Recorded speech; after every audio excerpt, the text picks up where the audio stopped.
In the great kitchens of medieval Britain, cooks prepared dishes that no modern restaurant would dare put on its menu. Recipes involving boiled entrails, salted porpoise, fermented fish paste, and spiced blood puddings were not considered unusual. They were considered perfectly ordinary.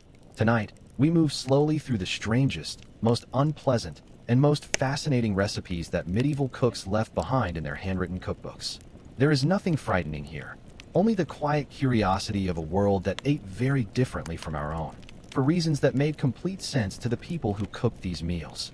Let your body settle, your eyes grow heavy, and let the strange and patient history of medieval food carry your thoughts gently towards sleep. Somewhere in a monastery in 14th century England, a monk carefully copied out a recipe for a dish made primarily from roasted beaver tail, considered a fish by the church and therefore acceptable to eat on a Friday. In a castle kitchen not far away, a cook was preparing a sauce of verjuice, ground mustard seed, and the rendered fat of a recently slaughtered seal. Tonight we follow these recipes slowly, not to judge them, but to understand the world that produced them, a world where nothing edible was ever wasted and where taste meant something entirely different from what it means today. The firelight is low, the kitchen is quiet, and the strange ingredients of a medieval meal are laid out patiently before us. Let the slow, curious story of history's most unusual food carry you gently, without hurry, toward the deep rest of sleep. The medieval kitchen was nothing like the clean, temperature-controlled space that the word kitchen suggests today. It was a hot, smoky, loud, and perpetually busy room, dominated by the enormous open fireplace that provided both heat and cooking power. Great iron cauldrons hung from chains above the fire, their contents bubbling slowly for hours or even days at a time. The smells that filled a medieval kitchen were extraordinary, with smoke, animal fat, spiced wine, drying herbs, and the constant low presence of meat in various stages of preparation. It was in this hot and complicated room that the recipes we follow tonight were born, tested, and served to people who considered them perfectly normal. The medieval cook, particularly in a great household or castle, was a figure of considerable importance and skill. They managed not just the cooking itself, but the preservation of food, the management of the kitchen staff, and the complex logistics of feeding dozens or hundreds of people each day. A head cook in a noble household might oversee a kitchen staff of 20 or more people, each responsible for a specific aspect of food preparation. Their knowledge was passed down through apprenticeship and practical experience. Recipes were written down, but the real knowledge lived in the hands and the instincts of the cook. The recipes that survive in medieval cookbooks represent only a fraction of what these skilled and largely anonymous professionals actually made. The ingredients available to a medieval cook were determined entirely by geography, season, and social class. The wealthy had access to imported spices, pepper, cinnamon, ginger, saffron, that were extraordinarily expensive and used to demonstrate status as much as to flavor food. The poor made do with what grew locally and what could be preserved through drying, salting, or fermenting. Even among the wealthy, the range of available ingredients was limited in ways that would frustrate a modern cook considerably. Yet within those constraints, medieval cooks produced dishes of remarkable complexity, though not always remarkable palatability by modern standards. The medieval diet was shaped above all by two enormous forces: the church calendar and the available technology for food preservation. The church required fasting from meat on Fridays, Saturdays, and during the long period of Lent before Easter. This meant that fish, shellfish, and other sea creatures played a much larger role in the medieval diet than they do in most modern European ones. It also led to some creative theological interpretation. The beaver, for example, was officially classified as a fish because it lived in water, making it acceptable on fast days.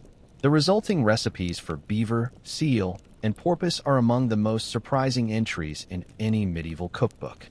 Food preservation was a matter of survival in the medieval world, and salt was its most important tool. Meat and fish were heavily salted to extend their edible life through the winter months when fresh food was unavailable. The result of this heavy salting was that a great deal of medieval food was intensely, almost overwhelmingly salty by modern standards. Before cooking, heavily salted preserved meat had to be soaked in water for hours or days to reduce the salt content to bearable levels. Even after soaking, The lingering saltiness shaped the flavor of every dish made from preserved ingredients, and preserved ingredients were used for most of the year. The medieval use of spices is one of the most misunderstood aspects of medieval food history. A popular myth holds that spices were used to cover the taste of rotting meat. This is almost certainly incorrect. People who could afford expensive imported spices could afford fresh meat. The two things were markers of the same level of wealth. Spices were used in medieval cooking for the same reasons they are used today: for flavor, for variety, and for the pleasure they brought to a meal. But the combinations medieval cooks favored, heavy doses of ginger, cinnamon, and pepper combined with sweet and sour elements simultaneously, produce results that most modern palates find deeply challenging. The monasteries of medieval Britain were among the most important centers of culinary knowledge and recipe preservation. Monastic cooks were required to feed large communities of monks on a diet that followed strict religious rules. On fast days, which could constitute more than half the year in a particularly devout community, the creativity required to make acceptable and nutritious food without meat was considerable. The recipes that survive from monastic kitchens include some of the most inventive and some of the most unpleasant dishes in the entire medieval culinary tradition. Tonight, several of the recipes we encounter began their written lives in the quiet scriptorium of a medieval monastery. The medieval feast was as much a political performance as a meal. The food served reflected the status, wealth, and ambitions of the host. Dishes were designed to impress through their expense, their complexity, and their visual spectacle. Elaborate sugar sculptures, roasted peacocks were dressed in their feathers, and dishes dyed in multiple colors using plant pigments were all features of high-status medieval feasting. The taste of these dishes was secondary, in many cases, to their appearance, a hierarchy of values that produced some genuinely strange culinary results. When the performance was the point, the actual flavor of the food became, in some recipes, almost irrelevant. The technology available to a medieval cook was limited in ways that shaped every recipe they produced. There was no precise temperature control, only the management of a fire's height and proximity to the pot or pan. There was no refrigeration, only the cold of a stone cellar, the salt barrel, and the smoke room. There was no standardized measurement. Recipes called for handfuls, pinches, and quantities described as sufficient or as needed. Reproducing medieval recipes today requires translating these vague instructions into something a modern cook can follow, with results that are often surprising and sometimes deeply unpleasant. The medieval cookbooks that survive are extraordinary documents, windows into a lost culinary world. The most famous English medieval cookbook, known as the Famine of Curry, was compiled around 1390 by the master cooks of King Richard II.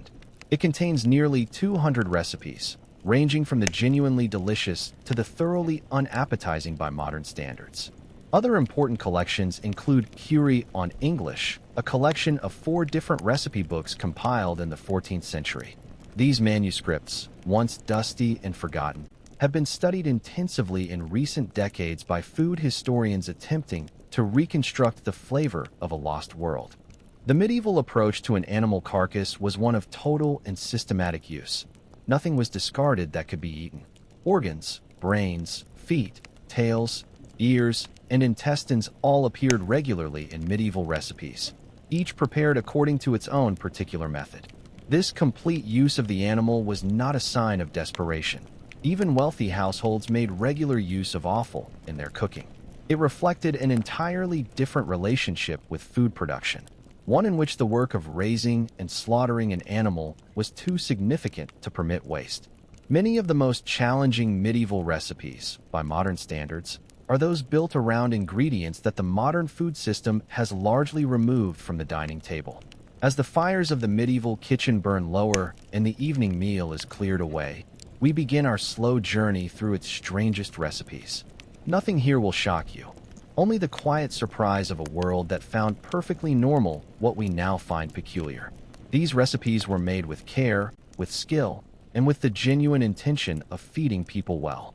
That they produced results so different from anything a modern kitchen would recognize is simply the result of a world that lived differently, ate differently, and valued different things. Let that difference settle gently into your thoughts as we move, slowly and without hurry, through the strangest dishes that medieval Britain ever put on a table. Because of the church's strict fasting rules, fish was not a luxury in medieval Britain. It was a necessity consumed by almost everyone on a regular basis. The problem was that for much of Britain, fresh fish was available only to those who lived near the coast or near a well-stocked river. Everyone else made do with preserved fish, dried, salted, or smoked into a state that bore little resemblance to the original creature. Stockfish, dried and unsalted cod, beaten against a wall to soften it before cooking, was one of the most widely eaten foods in medieval Britain. The smell of stockfish being prepared, described by several medieval writers, appears to have been genuinely formidable. Salted herring was perhaps the most democratically consumed food in medieval Britain, eaten by peasants, monks, and the lower nobility alike. The salting process preserved the fish effectively but altered its flavor profoundly, producing something intensely salty, oily, and pungent. Medieval recipes for salted herring involve soaking, pounding, mixing with onions and spices, and serving with a sharp vinegar-based sauce. The combination of intensely salty fish, vinegar, and heavy spicing produces a flavor experience that modern food historians describe as extremely challenging. Yet for most medieval people, this combination was simply the flavor of a Friday, familiar, ordinary, and entirely unremarkable. One of the most surprising entries in any medieval English cookbook is the recipe for roasted porpoise. Porpoise, a small relative of the dolphin, was classified by the medieval church as a fish, making it acceptable for fast days. It was also, by virtue of its rarity and the royal decree that made all porpoises and whales technically the property of the crown, a prestigious ingredient associated with high-status feasting. The surviving recipes call for porpoise to be roasted and served with a sauce of breadcrumbs, ginger, and wine, a preparation that modern food historians who have attempted it describe as deeply unpleasant. The flavor of porpoise meat is described uniformly as intensely fishy, gamey, and extremely fatty, not a combination that most modern palates would seek out. The beaver tail was another ingredient that medieval theology officially reclassified as fish. Because beavers lived in water and their tails were scaly in appearance, the church accepted the argument that the tail at least could be consumed on fast days. Medieval recipes for beaver tail involve slow roasting over embers and serving with a heavily spiced sauce designed, it seems, to overwhelm the natural flavor of the ingredient. Those who have attempted to reproduce these recipes describe the result as extremely gamey, almost muddy in flavor, with a texture unlike anything in the modern culinary repertoire. That a theological argument about the nature of a beaver's anatomy could produce a cooking tradition is one of the more quietly extraordinary facts in the history of food. Eels were among the most widely consumed fish in medieval Britain, so common that they were sometimes used to pay rents and tithes in the areas around the English fens. The Domesday Book of 1086 records the rents owed by numerous manors in eel quantities, thousands of eels annually in some cases. Eels were prepared in numerous ways: boiled, roasted, baked in pies, jellied, or smoked, each preparation producing a distinctly different result. The medieval recipe for eel in a thick spiced broth, left to cool until the liquid set into a dark, quivering jelly, is the ancestor of the jellied eels still occasionally eaten in London today. Modern tasters encountering medieval eel preparations for the first time consistently note a strong, muddy flavor and an unsettling texture, characteristics that medieval cooks considered entirely positive. Medieval fish sauce bears a striking resemblance to the fermented fish sauces of ancient Rome, and the resemblance is probably not coincidental. Known in various medieval sources as garum, alec, or simply fish liquor, these sauces were made by fermenting fish in salt for extended periods. The resulting liquid was intensely flavored, salty, deeply savory, and possessed of a smell that most modern accounts describe as challenging at best. It was used as a seasoning across a wide range of dishes, both fish and meat, in the same way that modern cooks use Worcestershire sauce or anchovy paste.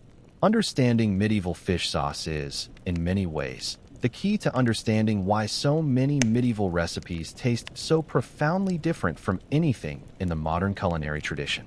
Seal, like porpoise and beaver, appears in medieval English recipes as a result of its theological classification as an acceptable fast-day food. Seals were hunted around the British coastline and their meat, blubber, and fat were all used in cooking. The flavor of seal meat is described consistently by those who have tasted it as strongly reminiscent of fish, with an underlying gaminess and an extremely high fat content. Medieval recipes for seal call for long, slow cooking in spiced broth, a preparation method that suggests even medieval cooks recognized that the natural flavor required considerable modification. The rendered fat of the seal was used in cooking in the same way that lard or butter would be used today, contributing its particular marine flavor to whatever was cooked in it. Oysters present an interesting case in the story of medieval food. They were not considered a luxury, but a common, cheap, and widely available food. The Thames estuary and many of Britain's coastal areas produced oysters in such quantities that they were eaten by people at every level of medieval society. Medieval recipes for oysters include preparations that most modern cooks would find quite acceptable, simple dishes flavored with pepper, ginger, and wine. But medieval oyster recipes also include preparations involving the cooking of oysters in milk, the mixing of oysters with dried fruit and heavy spicing, and the baking of oysters in pies with hard-boiled eggs and cream. These combinations, oysters with sweet dried fruit, or oysters with eggs and cream in a closed pastry case, produce flavor contrasts that modern tasters consistently find deeply unexpected. The lamprey, a primitive, jawless fish that attaches itself to other fish and feeds on their blood, appears repeatedly in medieval English royal records. King Henry I is said by chroniclers to have died of a surfeit of lampreys, eating too many of them after being advised by his physicians that they were bad for his health. Whether this story is literally true or a medieval moral tale is debated, but it reflects the lamprey's genuine status as a prized and expensive delicacy. The city of Gloucester traditionally presented the monarch with a lamprey pie on significant royal occasions, a tradition continued into modern times. Modern tasters of lamprey describe the flavor as extremely strong, muddy, and oily, with a succulence that medieval eaters clearly valued but that most modern palates find overwhelming. Whale meat appears in medieval English sources as another theological fish, enormous, prestigious, and deeply impractical to prepare. The processing of a stranded whale on a medieval British beach was a significant communal event, the meat, blubber, and fat distributed according to complex customary rules. Medieval recipes for whale call for the meat to be salted and then slowly cooked in spiced broths, suggesting that the strong flavor required significant treatment. Those who have tasted whale meat prepared according to medieval methods describe it as intensely flavored, extremely fatty, and possessed of a marine taste that persists long after eating. The last thing to note about medieval whale cookery is the quantity. When a whale was available, it was available in quantities that no modern domestic kitchen could begin to process. Freshwater fish, particularly carp, pike, bream, and perch, were raised in specially constructed ponds by monastic communities and wealthy households. These fish ponds, called stew ponds, were an important form of medieval food infrastructure, living larders that could be drawn upon as needed. The water in medieval fish ponds was rarely as clean as modern aquaculture would require, and the flavor of fish raised in them often reflected this. Medieval recipes for freshwater fish frequently call for strong spicing and long cooking. Preparations that suggest the natural flavor of the fish was considered an obstacle to be overcome. The pike, in particular, appears in medieval recipes with a frequency and a range of preparation methods that suggest a fish that required considerable culinary intervention to make palatable. Smoked fish was among the most important preserved foods in the medieval diet, particularly in the northern regions of Britain. Kippers, smoked herring, were so fundamental to the diet of certain medieval communities that the smoking houses that produced them were among the most economically important buildings in their towns. The smoking process transformed the herring from a fresh, moderately flavored fish into something intensely smoky, salty, and strongly scented. The smell of medieval smoked fish, described in various accounts, was apparently strong enough to be detectable from a considerable distance. Yet this strong scent was associated with sustenance and preservation. In a world without refrigeration, an intensely smoked fish was a guaranteed food supply, and that reliability mattered more than any mild flavor preference. The medieval fish pie was a preservation technology as much as a culinary creation. A thick pastry crust, known as a coffin, sealed the fish filling within it, allowing the pie to be cooked, kept, and transported without the contents spoiling as quickly as they otherwise might.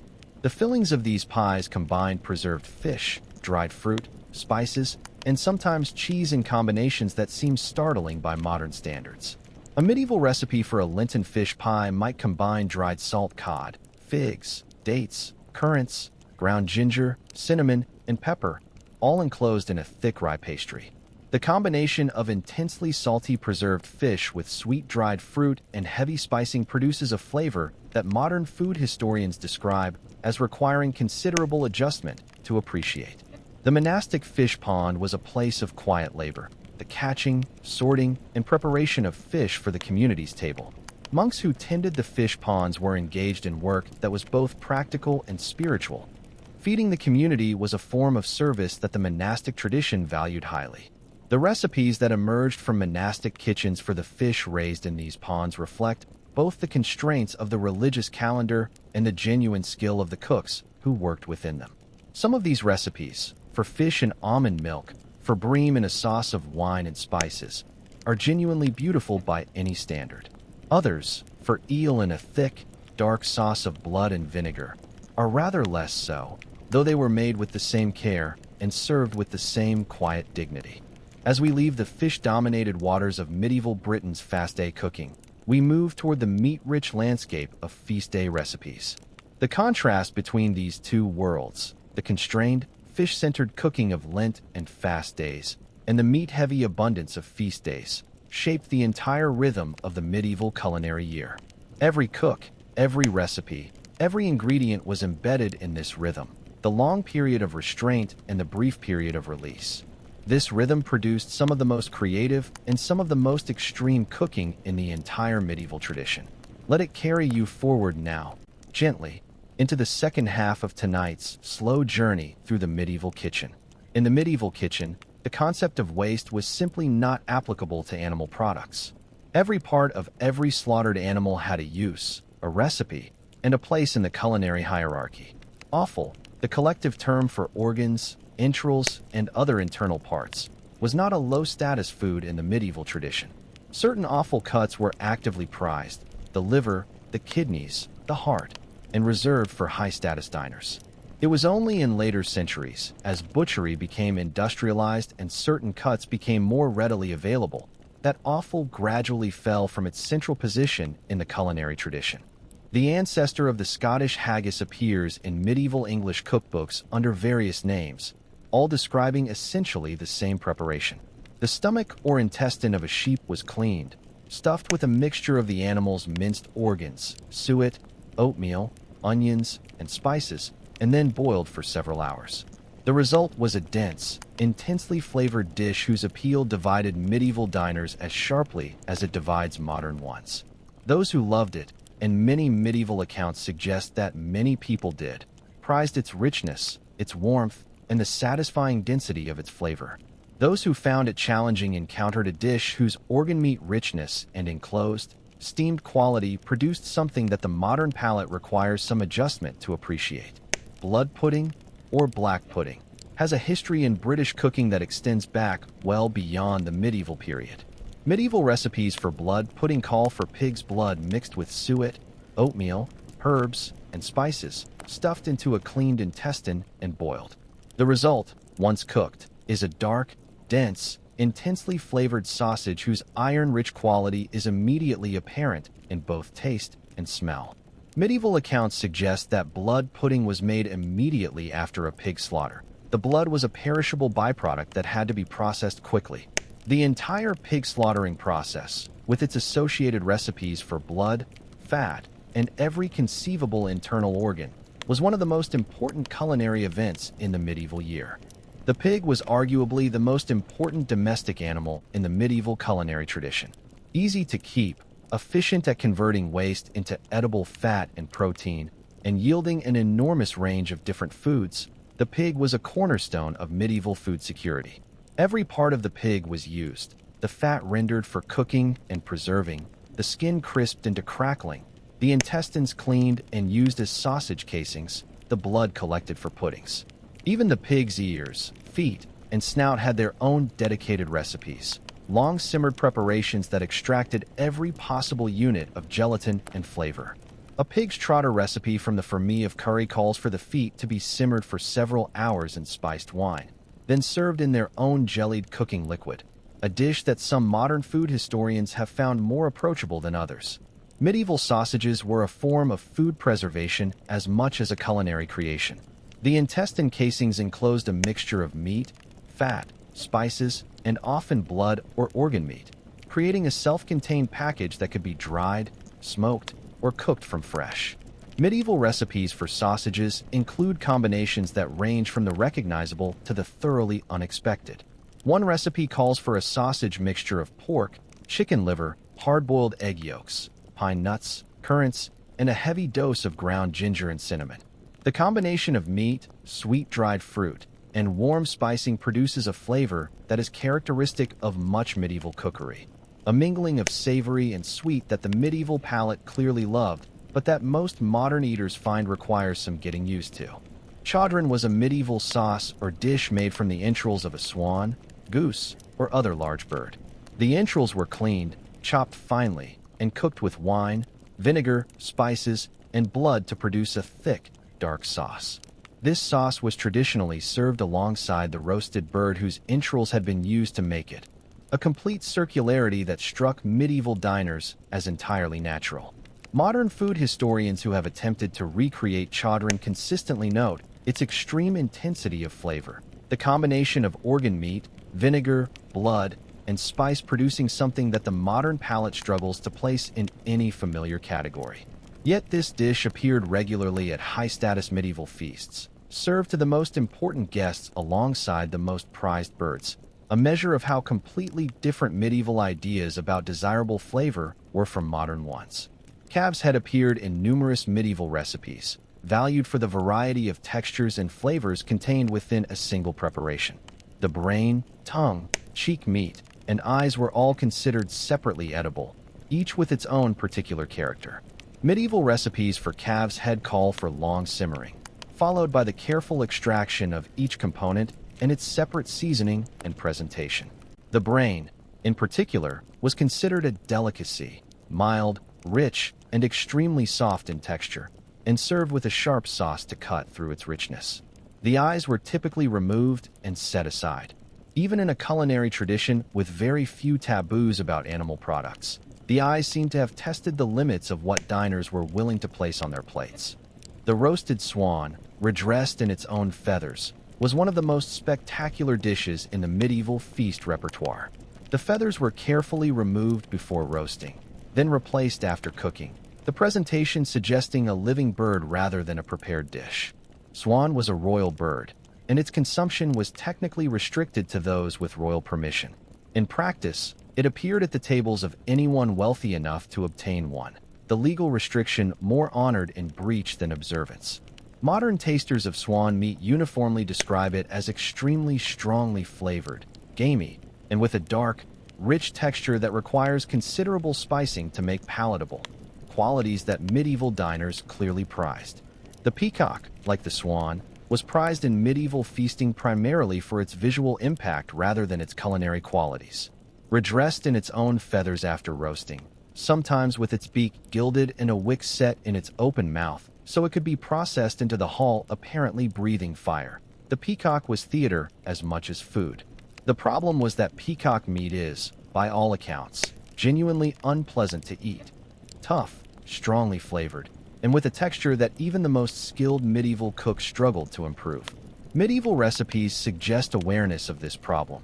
The lengthy marinating, slow roasting, and heavy saucing all representing attempts to compensate for what the bird naturally provided. The fact that peacocks continued to appear at medieval feasts despite their acknowledged culinary shortcomings tells us something important about what medieval feasting was actually for.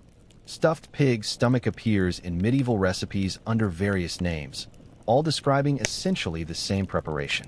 The clean stomach was filled with a mixture of ground pork, suet, spices, oatmeal, and sometimes dried fruit, then sealed and slow roasted over the fire. The result was a self-contained package of concentrated pork flavor, intense, fatty, and possessed of a texture that depended entirely on how well the stuffing had bound together during cooking. The outer stomach, once cooked, developed a texture somewhere between leather and crackling, chewy, strongly flavored, and representing a culinary experience that most modern diners would need some preparation for. Medieval sources suggest this dish was warming, sustaining, and genuinely popular, a cold-weather food whose density and richness were considered entirely positive qualities. Kidneys appear frequently in medieval recipes, valued for their particular flavor and for the speed with which they could be prepared. The medieval recipe for kidneys typically involved quick roasting over high heat, then slicing and serving in a sauce of wine, ginger, and cinnamon. The challenge with medieval kidney recipes, by modern standards, lies in the frequency with which they are combined with ingredients that amplify rather than balance the kidney's naturally strong flavor. A recipe combining roasted kidney with strong cheese, dried fruit, and ground pepper produces a sensory experience that food historians describe as requiring a particular kind of open-mindedness to appreciate.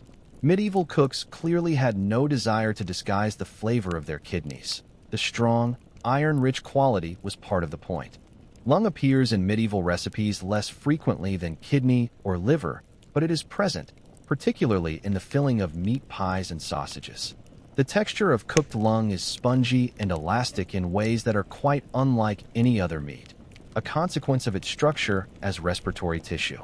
Medieval recipes for lung typically call for long, slow simmering to tenderize the texture before combining with other ingredients. The flavor of lung is relatively mild compared to other offal, but its texture presents the primary challenge for modern tasters attempting medieval lung-based preparations. In the medieval kitchen, where texture was not the primary consideration it is in modern gastronomy, the lung's particular qualities were simply one more variable to be managed and incorporated. One of the most challenging aspects of recreating medieval recipes today is the complete absence of any description of what the finished dish was supposed to taste like. Medieval cookbooks describe processes and ingredients with reasonable precision, but never describe the intended flavor outcome. This means that modern food historians cannot know whether their recreations match the medieval original or not. They can only follow the process and taste the result. In some cases, the result has been genuinely delicious, surprising evidence that medieval cooks were capable of extraordinary things. In other cases, the honest conclusion has been that the medieval original was simply not pleasant to eat by any standard, and was consumed for reasons of necessity or status rather than pleasure. Tripe, the stomach lining of cattle, appears in medieval recipes as a relatively common ingredient, used in both everyday and feast cooking. The preparation of tripe required considerable preliminary work. The stomach had to be thoroughly cleaned and boiled repeatedly before it reached a state suitable for cooking. The resulting ingredient, once prepared, had a distinctive texture, soft, slightly chewy, and possessed of a flavor that is extremely mild, but somehow unmistakably animal. Medieval tripe recipes typically combine the prepared tripe with a strongly flavored sauce, wine, vinegar, ginger, and pepper being common elements, which provided most of the actual flavor of the finished dish. Those who have tasted medieval tripe preparations consistently report that the sauce is delicious and the tripe itself is, by modern standards, an acquired taste at best. Much medieval meat cookery involved long boiling rather than roasting, a method that preserved the liquid as a valuable broth while softening even the toughest cuts. The resulting boiled meats were then often finished with a sauce, and it is in these sauces that the most challenging flavor combinations of medieval cookery are found. A recipe for boiled mutton from the 14th century calls for a sauce of ground mustard, vinegar, honey, and a generous quantity of ginger. The combination of cold-boiled mutton with this intensely sharp, sweet, and spicy sauce produces a flavor contrast that is not unpleasant in principle, but requires some adjustment in practice. The mutton itself, boiled until completely tender and served without any of the caramelization that roasting provides, tastes quite different from any preparation of lamb or mutton that most modern diners would recognize. Cockatrice was one of the most extravagant and technically demanding dishes in the medieval feast repertoire. It involved sewing together the front half of a roasted piglet with the back half of a roasted capon, creating a chimeric creature that was neither one thing nor the other. The resulting preparation was then gilded with egg yolk and saffron, stuffed with spiced forcemeat, and presented as a centerpiece of theatrical dining. The practical difficulties of cooking two different animals joined together, each requiring different cooking times and temperatures, meant that at least one of the two halves was always either overcooked or undercooked. Whether the resulting dish tasted good was, as with the peacock, arguably not the point. What mattered was the spectacle, the skill, and the demonstration of the kitchen's ambition. The cleaning and preparation of intestines for sausage casings was one of the most labor-intensive tasks in the medieval kitchen. The intestines had to be stripped of their outer membrane, turned inside out, scraped clean, washed repeatedly, and sometimes soaked in vinegar before they were considered ready for use. This process, performed without running water, rubber gloves, or any of the modern tools that make it manageable today, was simply a regular part of the kitchen's work. The people who performed this task, often the most junior members of the kitchen staff, were engaged in work that required patience, a strong stomach, and considerable manual dexterity. The sausages and puddings that resulted from their labor were among the most practical and widely consumed foods in the entire medieval diet. As we leave the awful rich world of the medieval kitchen behind us, let its particular atmosphere settle quietly into the background. The iron, the fat, the spice, the smoke, all of it fading gently as the fire burns lower.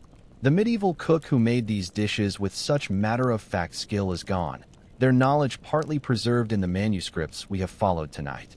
What remains is the quiet record of a world that treated every living thing as a gift to be fully used and wasted nothing that could sustain life.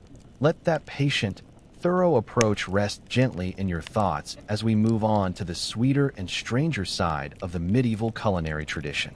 Before refined sugar became widely available in Europe, honey was the primary sweetener in the medieval culinary tradition. Medieval cooks used honey in ways that would startle most modern eaters, as a sauce for roasted meat, as a component of fish preparations, and as a preserving medium for fruits and vegetables. The combination of honey with strongly flavored savory ingredients was a fundamental characteristic of medieval cookery, one that the modern palate must actively adjust to accept. Honey varied enormously in flavor depending on where it had been collected: flower meadow honey, heather honey, and forest honey, each producing distinctly different results in a recipe. The medieval cook who specified honey in a recipe was specifying an ingredient of far greater variety and personality than the refined white sugar that would eventually replace it. Verjuice, the pressed juice of unripe grapes or crab apples, was one of the most widely used liquids in medieval cooking. It provided a sharp, acidic quality that medieval cooks used in the same way that modern cooks might use lemon juice or white wine vinegar. The flavor of verjuice is intensely sour, green, and slightly tannic, quite unlike any modern acidulant. Medieval recipes that call for verjuice as a primary ingredient produce results of considerable sharpness that require a palate calibrated to the medieval preference for extreme sourness. Combined with the medieval love of sweetness, the pairing of honey and verjuice in the same dish produced the sweet-sour combinations that are one of the defining characteristics of medieval cookery. Medieval blancmange bears almost no resemblance to the modern dessert that shares its name. The medieval original was a savory dish of shredded chicken breast cooked slowly in almond milk, sweetened with honey or sugar, and seasoned with spices. It was considered a sophisticated and elegant dish. The white color, achieved through the use of almond milk and pale poultry, was itself a form of aesthetic statement. Modern reproductions of medieval blancmange produce a dish that is simultaneously sweet, savory, and spiced in a way that confuses the modern palate's expectation of clear category boundaries. Is it a dessert or a main course? In the medieval culinary tradition, this question would have made little sense. The categories themselves are a later invention. Marzipan was one of the great luxury foods of the medieval world, expensive, elaborate, and associated with the highest levels of aristocratic feasting. Made from ground almonds and sugar, it was sculpted into elaborate figures, castles, animals, coats of arms, and presented as edible table decorations. The marzipan itself was flavored with rosewater, which gave it a floral quality quite different from the vanilla-inflected versions that became standard in later centuries. Rosewater appears constantly in medieval sweet recipes. Its strong, distinctly floral flavor was considered highly desirable, though modern tasters often find it overpowering in the quantities medieval recipes specify. A medieval marzipan made according to period recipes produces something intensely sweet, heavily rosewater flavored, and quite unlike any modern confection. Hippocras was the most famous and widely consumed spiced wine of the medieval period. It was made by mixing red or white wine with a complex blend of spices, cinnamon, ginger, pepper, cardamom, and sometimes galangal, and then filtering it repeatedly through a cloth bag until clear. The resulting drink was sweet, strongly spiced, and possessed of a flavor complexity that medieval drinkers clearly found intoxicating in every sense. Modern reproductions of hippocras are generally considered delicious, one of the medieval recipes that translates most successfully into modern tastes. The exception is the versions that called for the addition of powdered mustard seed, a variation that appears in some manuscripts and that modern tasters have found rather less successful than the more conventional recipe. Galantine was one of the most widely used sauces in medieval English cooking, a thick, dark preparation that accompanied both fish and meat dishes. Its primary components were breadcrumbs browned in a dry pan, red wine or vinegar, ginger, cinnamon, and sometimes blood to deepen the color and body. The resulting sauce was intensely flavored, simultaneously sour, spiced, and with a deep savory quality from the browned breadcrumbs and blood. Modern recreations of galantine produce a sauce that most tasters find challenging in its intensity and in the directness with which it presents its blood-thickened character. Yet galantine was not a peasant sauce or a desperate preparation. It appeared at high-status medieval tables alongside the most expensive ingredients, considered an entirely appropriate accompaniment to fine food. Frumenty was one of the most fundamental dishes in the medieval culinary tradition, a simple porridge of cracked wheat cooked slowly in broth or milk. It was eaten across every level of medieval society, from peasants to kings, though the ingredients added to it varied according to wealth. In its grandest form, frumenty was enriched with egg yolks, saffron, venison broth, and spices, producing a golden, richly flavored dish served alongside roasted meat. In its most basic form, it was simply cracked wheat boiled in water with a little salt, a dish of no particular flavor distinction, but considerable nutritional value. The grandest version of frumenty, reproduced today, tastes recognizably like a rich, saffron-flavored rice pudding, one of the medieval recipes that requires the least adjustment from the modern palate. Leech was a category of medieval dish, a molded, jellied preparation that could be made from meat, fish, almond milk, or cream. The jellied quality was achieved by boiling down the cooking liquid until it contained enough natural gelatin to set when cooled, or by adding isinglass, a gelatin derived from fish bladders. The resulting preparations were often dyed in vivid colors using plant pigments, red from sandalwood, yellow from saffron, green from herbs, and cut into decorative shapes for serving. Almond leech, made from ground almonds, sugar, rosewater, and isinglass, was one of the most refined of these dishes, its white color and floral flavor considered extremely elegant. Modern reproductions of almond leech produce a delicate, firmly set sweet that tastes primarily of rosewater and almonds, pleasant, if somewhat unfamiliar in texture. Pottage was the universal dish of medieval Britain, a thick soup or stew eaten by virtually everyone, at almost every meal. In its simplest form, it was a mixture of grains, vegetables, and whatever else was available, cooked together in water or broth until thick. In its richest form, it contained meat, marrow, expensive spices, and wine, a dish of considerable complexity and expense. The version eaten by most medieval people most of the time was somewhere between these two extremes, a gray or brown porridge of grains and root vegetables, seasoned with dried herbs, and perhaps a little salt. Reproduced today, this everyday pottage is not unpleasant. It is simply bland, starchy, and possessed of a monotony that reflects the limited culinary options available to most medieval people for most of the year. Medieval junket was a simple preparation of fresh milk curdled with rennet or an acid, then flavored with sugar, rosewater, and sometimes spices. It was one of the few medieval dishes that required no cooking, only the patient waiting for the milk to curdle and set. The resulting dish was soft, slightly sweet, and gently flavored, a contrast to the intensity of most medieval preparations.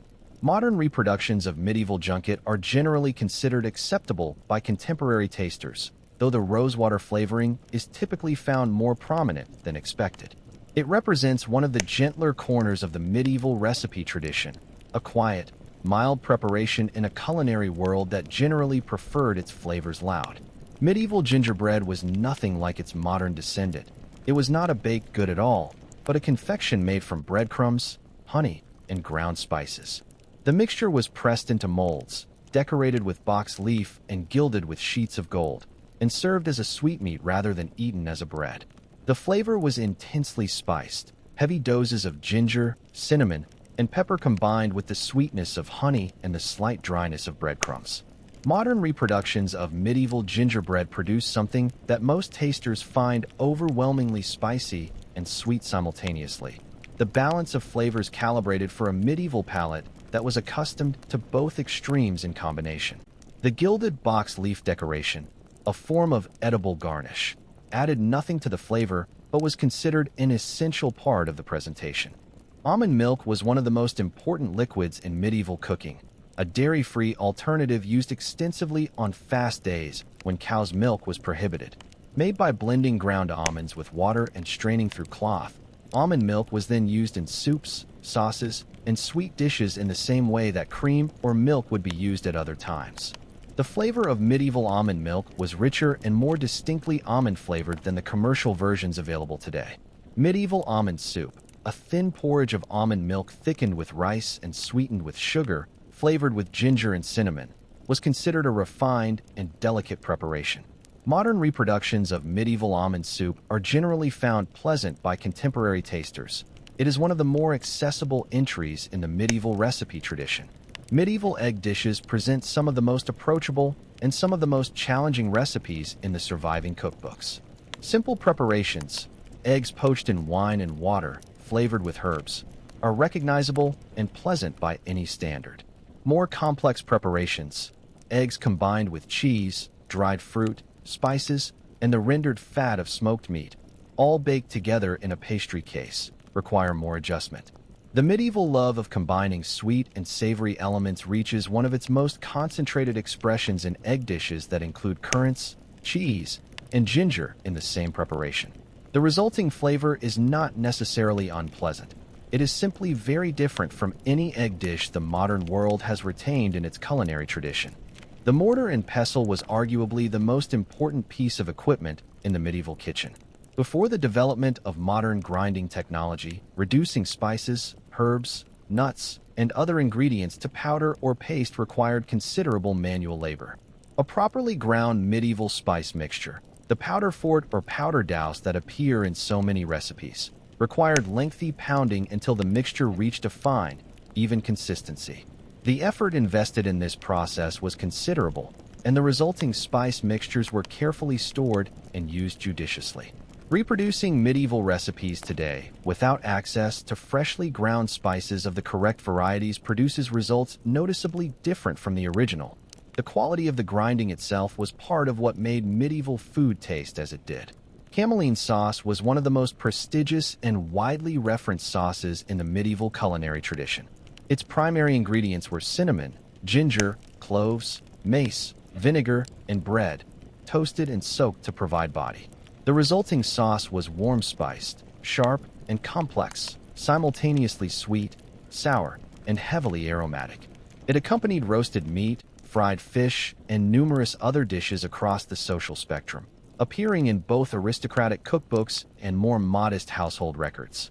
Modern reproductions of cameline sauce are generally found surprisingly pleasant by contemporary tasters. Its combination of spices and acidity produces a flavor that translates more successfully than many medieval preparations.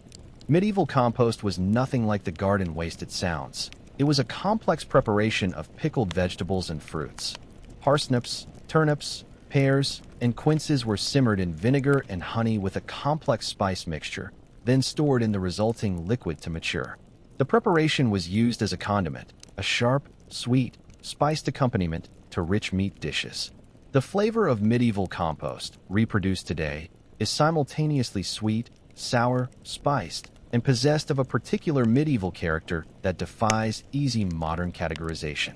It is, in many ways, the quintessential medieval preparation, the complete balance of all four of the flavor principles that medieval cooks considered essential: sweet, sour, salt, and bitter. The gilding of food with genuine gold leaf was a regular feature of high-status medieval feasting. Gold leaf, beaten into translucent sheets, was applied to the surface of roasted birds, sugar sculptures, and fruit preparations as a demonstration of extraordinary wealth. Gold leaf has no flavor whatsoever. Its contribution was entirely visual, transforming food into a display of precious metal. The cost of gilding a single dish with genuine gold leaf was enough to feed a poor family for several weeks. That this expenditure was considered an entirely reasonable use of resources at a medieval aristocratic feast tells us something profound about the relationship between food and power in the medieval world. The medieval subtlety was an elaborate creation of sugar, almond paste, and other confections, sculpted into architectural or figurative forms and presented between the courses of a feast. These were not intended to be eaten primarily.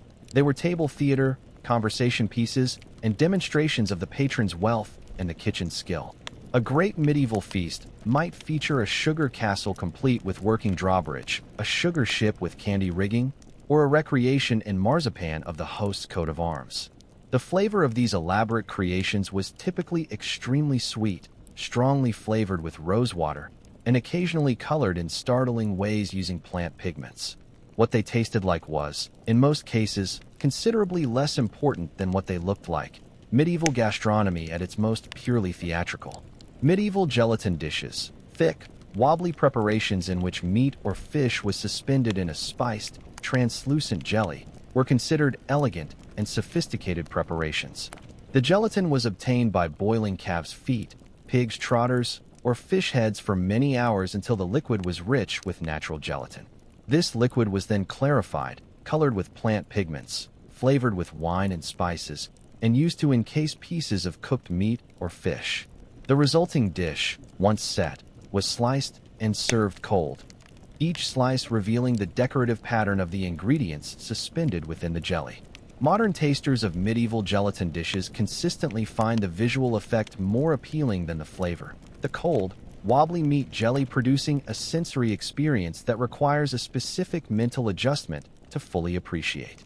The drinks that accompanied medieval food were, in many cases, as challenging to modern tastes as the food itself. Ale, the primary everyday drink of most medieval people, was brewed without hops, giving it a flavor quite unlike modern beer. The resulting drink was sweet, somewhat sour, and possessed of a flavor that most modern tasters describe as somewhere between flat fruit juice and vinegar. Wine, which the wealthy drank in preference to ale, was frequently mixed with honey, spices, and sometimes resin, producing flavors far removed from the clean, fruit-forward wines of the modern wine tradition. The medieval person who sat down to a meal of heavily salted fish, sweet spice sauce, and honeyed ale was experiencing a flavor world utterly different from anything available today. Not necessarily worse, but entirely and profoundly other. While the recipes we have explored in great kitchens and feast halls represent the elaborate end of the medieval culinary tradition, most medieval people ate very differently. The peasant diet was constrained by poverty, by season, by the obligations owed to landlords, and by the simple difficulty of obtaining food in a world without modern infrastructure. Dark, coarse bread, baked from rye, barley, or a mixture of grains including peas and beans, was the foundation of most people's daily diet. The bread available to medieval peasants was denser, darker, and more strongly flavored than any bread widely available today, nutritious, filling, and distinctly undelicate. Modern reproductions of medieval peasant bread are generally found by contemporary tasters to be surprisingly good, if somewhat heavy, one of the more accessible points of contact with the everyday medieval diet. Peas pottage, a thick soup or porridge made from dried peas, was perhaps the single most widely eaten dish in medieval Britain outside the aristocracy. It was cheap, nutritious, filling, and could be kept simmering for days with occasional additions. A perpetual soup whose flavor evolved and deepened over time. The flavor of dried pea pottage, cooked without any seasoning beyond salt, is deeply earthy and slightly sulfurous, a flavor that fills a room with its particular warmth. With the addition of dried herbs and a little smoked fat, it becomes more complex, a preparation that most modern tasters find surprisingly palatable once they adjust to its intensity. The version made without any addition, pure dried peas, water, and salt, is the recipe of genuine poverty and shortage, eaten not by choice but by necessity.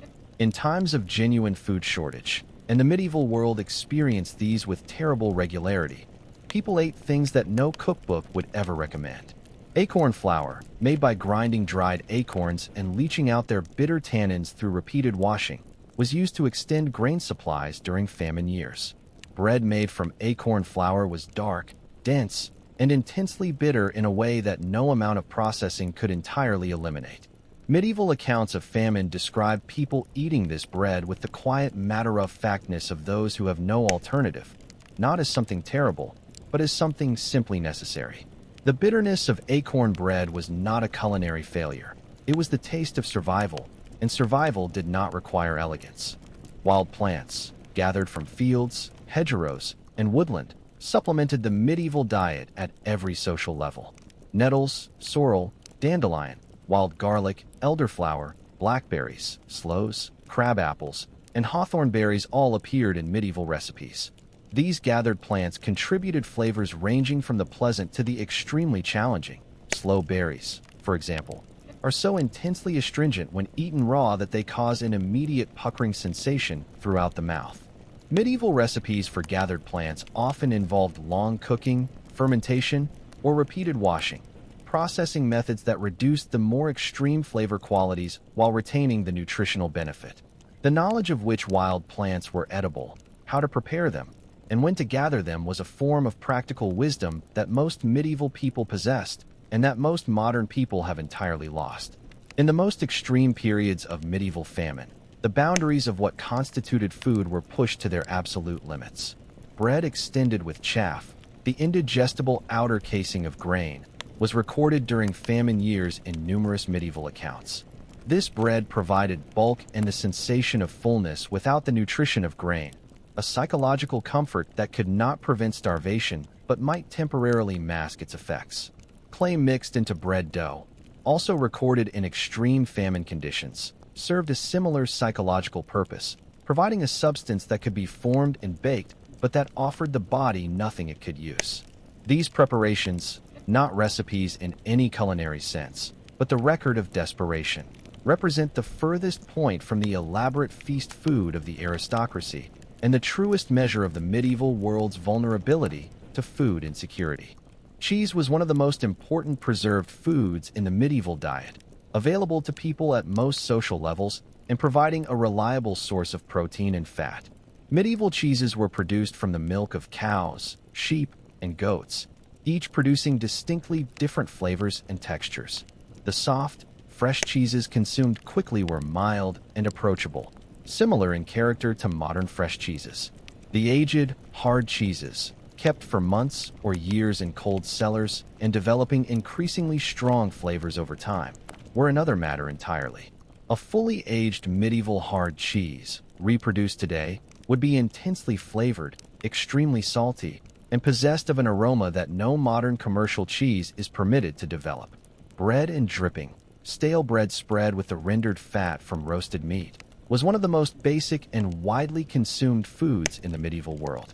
The dripping, saved from every roasting session and stored in clay pots, was a precious commodity, a fat that provided energy, flavor, and the means to cook other things. Good dripping, from well-spiced roasted meat, could be intensely flavored, brown, meaty, and with a particular richness that plain bread transformed into something genuinely satisfying. Poor dripping, from animals fed on poor pasture and slaughtered at the end of a hard winter, was thin, pale, and with an undertone of the animal's poor condition. The quality of a medieval household's dripping was as accurate an indicator of its prosperity as any other single measure. Root vegetables, turnips, parsnips, carrots, and leeks were the backbone of the medieval vegetable diet. They could be stored through the winter in root cellars, providing some continuity of vegetable supply during the months when fresh green food was unavailable. In their simplest preparation, boiled in water until soft, then seasoned with salt and perhaps a little dried herb, they produced a dish of minimal flavor distinction but considerable nutritional value. The turnip, in particular, has a flavor that medieval people clearly found more acceptable than most modern eaters do: bland, slightly sulfurous, and with a tendency toward bitterness when old. These humble preparations are among the most honest representations of what the medieval diet actually tasted like for most people, most of the time. Not the elaborate feast food of the cookbooks, but the plain, patient, necessary food of daily life. Salt was so fundamental to the medieval economy and diet that it shaped the social geography of the Great Hall. The large salt cellar placed on the high table served as a social dividing line. Those seated above the salt were of higher status than those below. The phrase "below the salt," still used today to describe someone of lesser social standing, is a direct inheritance from this medieval table arrangement. The quantity of salt available to a medieval diner varied significantly by social position. Those below the salt had less access to the seasoning that made preserved food palatable. This meant that the food eaten by those of lower status in the Great Hall was not merely plainer in its ingredients, but actually less flavorful due to reduced salt access, an additional dimension of the social hierarchy made visible in every meal. The communal oven was a central feature of most medieval villages, a shared resource that households used in rotation to bake their weekly bread. The grain from which the bread was made had to be taken first to the mill, another communal resource, where it was ground into flour for a fee paid to the miller. This chain of dependencies, grain to mill to oven to table, was controlled at each stage by someone other than the person who would eat the bread. The miller and the baker were among the most consistently distrusted figures in medieval popular culture, accused regularly of using false weights and pocketing more than their fair share. The bread that finally reached the table, after this long journey through the hands of others, represented the combined effort and the combined mistrust of an entire village community. Oatmeal, in its most basic preparation, was the survival food of a significant portion of medieval Britain's population. Oats grew in conditions that other grains found impossible: the cold, wet, acidic soils of northern Britain that defeated wheat and barley. In these regions, oatmeal was not a choice but a constant, eaten morning and evening, in times of plenty with milk or fat, in times of scarcity with water alone. Plain oatmeal cooked in water, unsalted and without any addition, produces a flavor that is difficult to describe as pleasant or unpleasant. It is simply oat, repeated and concentrated. Yet it sustained populations through winters of extraordinary difficulty, providing enough to continue. And in the medieval world, the ability to continue was often the only standard that mattered. The bread trencher was one of the most practical and sustainable eating technologies in the medieval world. Thick slices of day-old bread served as plates, absorbing the sauces and juices of the food placed upon them during the meal. After the meal, the trenchers were collected, too soaked with food to be eaten by the diners themselves, but perfectly suitable to be distributed to the poor waiting outside the Great Hall. In this way, the bread plate became a form of organized charity, a built-in mechanism for redistributing some of the waste from wealthy tables to those with nothing. The flavor of a fully soaked bread trencher, saturated with the juices of a complete medieval meal, would have been one of the most complex and intensely flavored foods available to a medieval pauper. In the medieval medical tradition, food and medicine were not clearly separated. Many preparations served both purposes simultaneously. Herb broths, thin, clear liquids in which medicinal herbs had been steeped, were prescribed by medieval physicians for a wide range of conditions. Some of these broths contained ingredients that would have been genuinely effective in treating the conditions they were prescribed for, herbal medicine, at its best, drawing on centuries of accumulated practical knowledge. Others contained ingredients that had no medicinal effect whatsoever, or that were actively harmful, prescribed on the basis of theoretical systems of humoral medicine that had no empirical foundation. The patient who drank a prescribed medieval herb broth was drinking something that might help them, might do nothing, or might make them worse. and had no way of knowing which. The hardest truth about medieval food history is that for a significant proportion of the population, the question was not what food tasted like, but whether food would be available at all. Repeated harvest failures, combined with a food distribution system that consistently prioritized the wealthy, meant that famine was a recurring feature of medieval life. The Great Famine of 1315 to 1322 killed perhaps 10% of Europe's population, a catastrophe caused by repeated crop failures and exacerbated by a food system incapable of distributing what limited supplies remained. The recipes in the great medieval cookbooks were written in a world where this catastrophe was a living memory, the elaborate feast food and the starving poor existing simultaneously in the same landscape. No account of medieval food is complete without holding both realities at once. The extraordinary complexity of the feast table and the grinding simplicity of what most people ate when they were able to eat at all. The monasteries of medieval Britain served as the primary charitable food distribution network in a world with no state welfare system. The almonry, the office responsible for distributing alms to the poor, was an important administrative department in any significant medieval monastery. Daily distributions of bread, ale, and sometimes pottage took place at the monastery gates, providing a minimal food supply to the most destitute members of the surrounding community. The food distributed through the almonry was not the same as the food eaten in the monastery's refectory. It was simpler, plainer, and provided in quantities calibrated for survival rather than satisfaction. Yet for those who received it, this plain monastery bread and thin ale was the difference between eating and not eating, the most important meal in their day, whatever its culinary qualities. As the fires of the medieval kitchen burned to their embers at the end of tonight's long journey, let the smells and flavors of this lost world settle gently into the background. The spiced wine, the salted fish, the blood pudding, the honeyed sauces, all of them fading now into the warm smell of dying embers. Medieval food was not simply a collection of strange recipes. It was a complete and coherent culinary world, shaped by the same forces that shaped everything else about medieval life. Its strangeness to us is the measure of how much our world has changed, not of any failure of skill or intelligence on the part of those who made it. Let that thought rest gently in your mind as the kitchen grows darker around us and the night settles in. The medieval cookbooks that have survived are extraordinary things, accidental time capsules, preserved through chance rather than design. The monks who copied them were not preserving culinary history for future generations. They were simply copying useful texts for immediate practical purposes. The chefs who wrote the recipes were not composing literature. They were making practical notes for professional use. That we can read these notes today and attempt to follow their instructions is one of the quieter gifts that medieval scribal culture has passed down to us.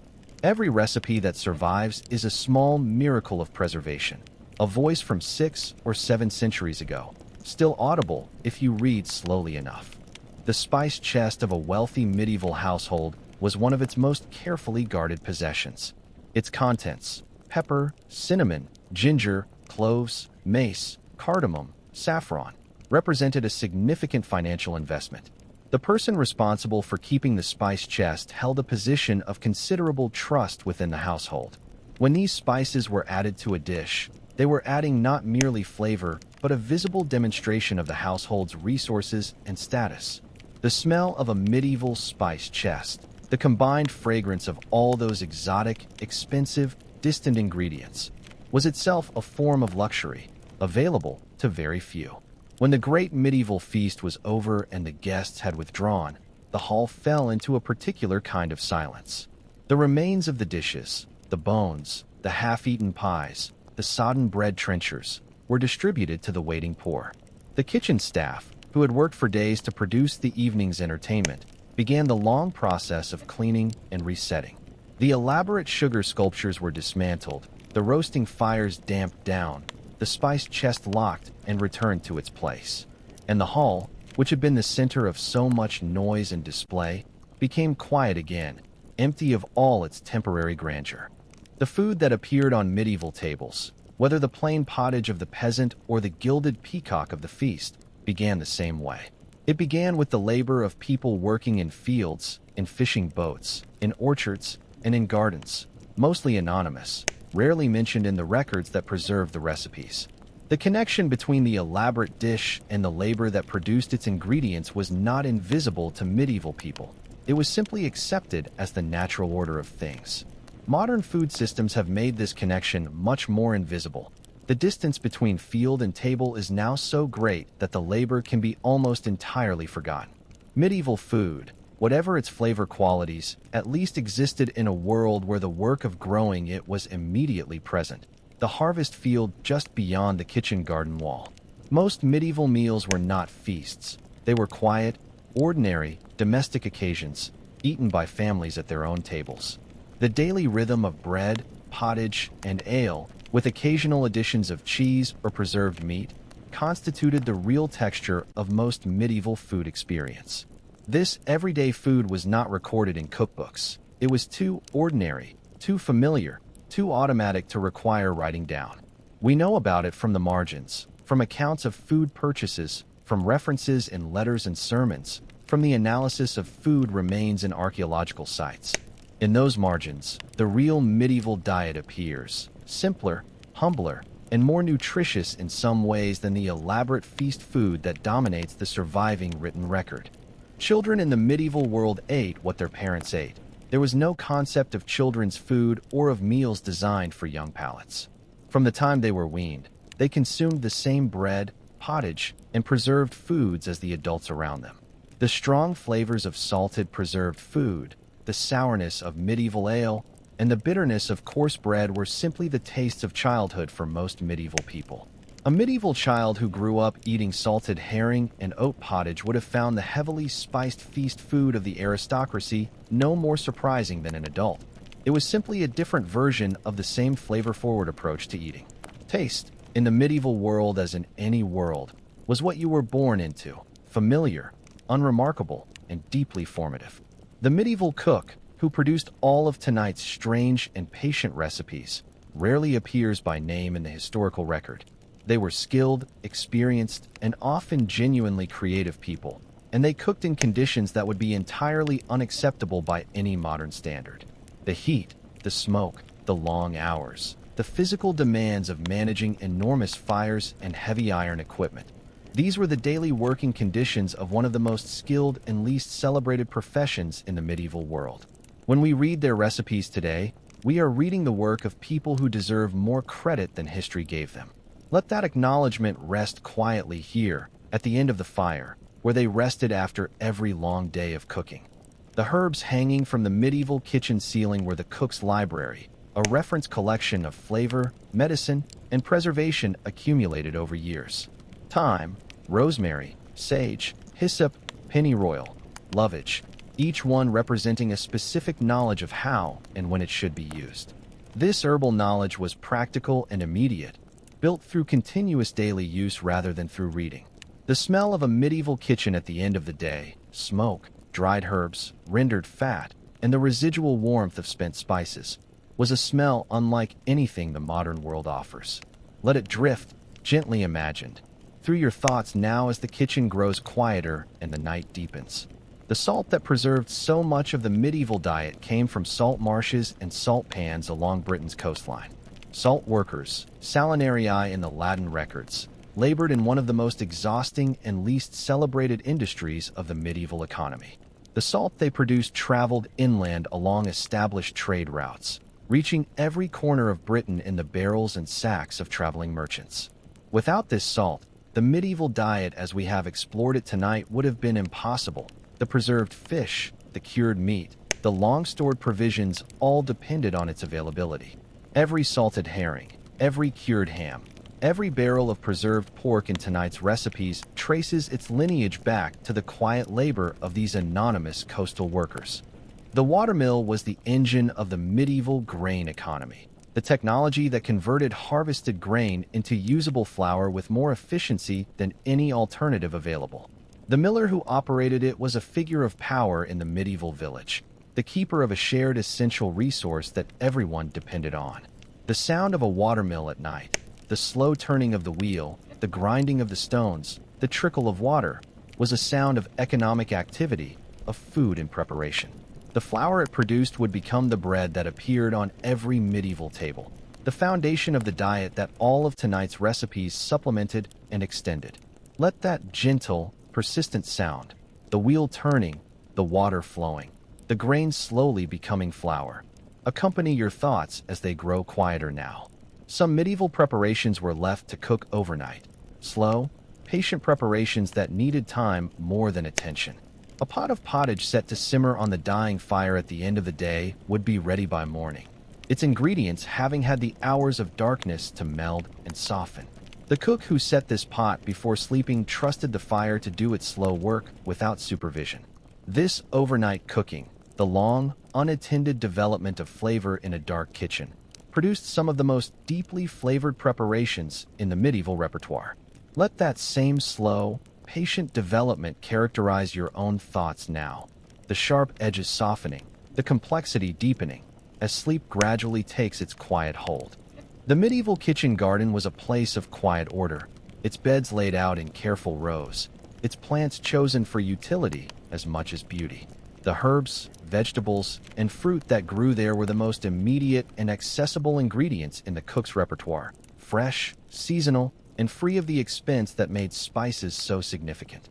A medieval cook who stepped into the kitchen garden in the early morning, choosing what the day's cooking would use, was making decisions shaped by what was ready rather than what they wanted. The discipline of cooking with what the garden provided, rather than what preference demanded, produced a form of creativity constrained by reality in ways that modern cooking rarely requires.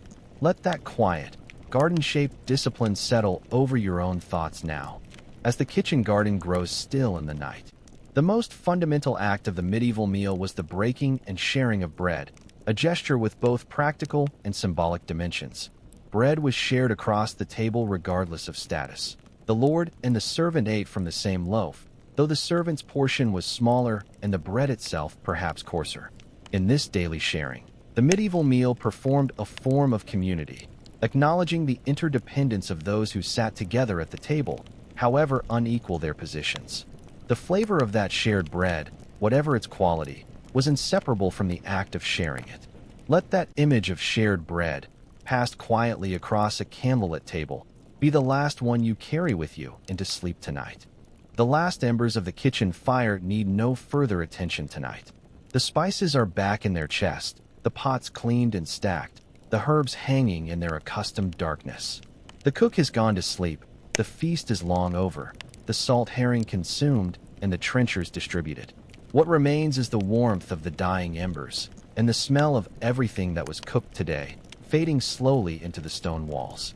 Let this warmth and this fading smell accompany you now, as your own thoughts follow the same slow, patient path toward rest. The medieval village at night was as dark as anything we have imagined tonight. The candles few, the fires banked, the stars extraordinarily present above. In the houses along the village street, people were sleeping the deep, exhausted sleep of those who had worked physically all day. The smells of their day, bread, fire, animal, earth, lingered in the closed houses around them. Tomorrow the mill would turn, the fire would be rebuilt, the pot would go back over the flame, and another day's cooking would begin with the same patient ingredients. Let that patient daily repetition carry you gently now, out of tonight's story and into the simple darkness of sleep. The last candle of tonight's long journey through the medieval kitchen is burning very low. It has been enough to see by, enough to follow the story through its strangest and most patient passages. The smell of tallow and the warm circle of its light have accompanied us through everything tonight. Now let it dim, slowly, the way all candles dim when the wick has run its course. Sleep comes as naturally as a candle going out, without drama, without effort, in its own time. The kitchen is completely quiet now, the last ember barely glowing, the herbs still in the dark above. There is no more cooking to be done tonight, no more recipes to follow, no more strange ingredients to consider. The medieval cooks who occupied this space are gone, their work done, their knowledge partially preserved and partially lost. What remains is the quiet of a kitchen at the end of its day, the most ordinary and most ancient quiet in the world. Let this quiet be entirely yours now, without any further thought or story to accompany it. Moonlight on the kitchen window, the the same moonlight that fell on medieval kitchens for centuries before this one. It asks nothing, illuminates nothing useful, and carries no message beyond the simple fact of its presence. Let your own thoughts become as simple and uneventful as this light tonight, present, quiet, and making no demands. There is nothing left to taste, nothing left to smell, nothing left to understand about the medieval kitchen tonight. Only the moonlight remains, and the quiet, and sleep arriving softly in the dark. And so, the long and patient story of the worst-tasting medieval recipes comes quietly to its end. We have followed the medieval cook through blood and spice, through feast and famine, through the elaborate and the desperate. What we have found is not simply a collection of strange dishes, but a complete culinary world, coherent, skilled, and shaped by forces that made perfect sense to those who lived within them. Let that world rest gently now, its fires dark, its recipes closed, its smells fading into the quiet of the night. Good night, and sleep peacefully, within the long, strange, and quietly wonderful story of how people once fed themselves in a world very different from our own.